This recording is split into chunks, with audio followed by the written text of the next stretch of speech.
RAS current update में आपका स्वागत है। आज का हमारा विषय है आना सागर झील। अजमेर में आना सागर झील के निकट आर्द्रभूमि सीमा चिह्नांकन को लेकर स्थानीय स्तर पर विरोध प्रदर्शन हुए हैं। स्थानीय लोगों का मत है कि सीमांकन पक्षपातपूर्ण है तथा समुचित वैज्ञानिक मूल्यांकन के बिना किया गया है।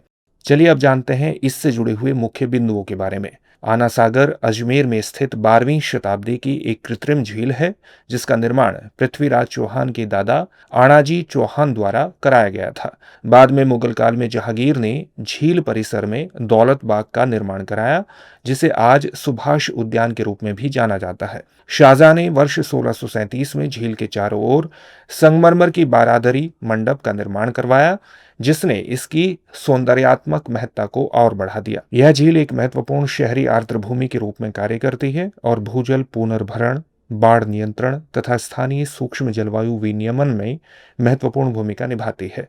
चलिए अब जानते हैं आर्द्रभूमि क्या है। आर्द्रभूमि ऐसे क्षेत्र हैं जहां जल पर्यावरण और संबंधित पौधे व पशु जीवन को नियंत्रित करने वाला प्राथमिक कारक है। आर्द्रभूमि को इस प्रकार परिभाषित किया गया है: स्थलीय और जलीय पारिस्थितिकी प्रणालियों के बीच संक्रमणकालीन भूमि जहां जल आमतौर पर सतह पर होता है। यह भूमि उथले पानी से ढकी होती है।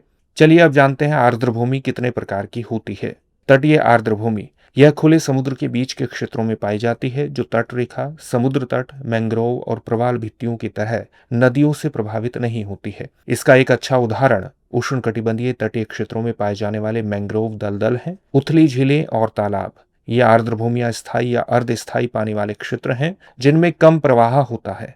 इनमें तालाब, स्प्रिंग पूल, साल्ट लेक और ज्वालामुखी क्रेटर झीलें शामिल हैं। दलदल ये जल से संतृप्त क्षेत्र या पानी से भरे क्षेत्र होते हैं और गीली मिट्टी की स्थिति के अनुकूल जड़ी बूटियों वाली वनस्पतियां इनकी विशेषता होती है। दलदल को आगे ज्वारीय दलदल और गैर ज्वारीय दलदल के रूप में जाना जाता है।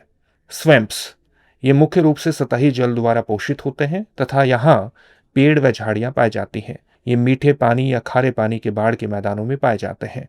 बोग्स दलदल पुरानी झील घाटियां या भूमि में जल भराव वाले गड्ढे हैं। इसमें लगभग सारा पानी वर्षा के दौरान जमा होता है। मुहाना जहां नदियां समुद्र से मिलती हैं, वहां जैव विविधता का एक अत्यंत समृद्ध मिश्रण देखने को मिलता है। इन आर्द्र भूमियों में डेल्टा, ज्वारीय, मड फ्लैट्स और नमक के दलदल शामिल है। चलिए अब देखते हैं आज के अभ्यास प्रश्न को। आना सागर झील का निर्माण किसके द्वारा कराया गया था? आपके सामने ऑप्शंस हैं: पृथ्वीराज चौहान, आणाजी चौहान, राजा जयचंद, सम्राट अशोक। इस प्रश्न का उत्तर कमेंट बॉक्स में कमेंट करके जरूर दीजिए। धन्यवाद। अब एग्जाम की तैयारी को और बेहतर करने के लिए हमारे चैनल को लाइक, शेयर और सब्सक्राइब करना ना भूलें।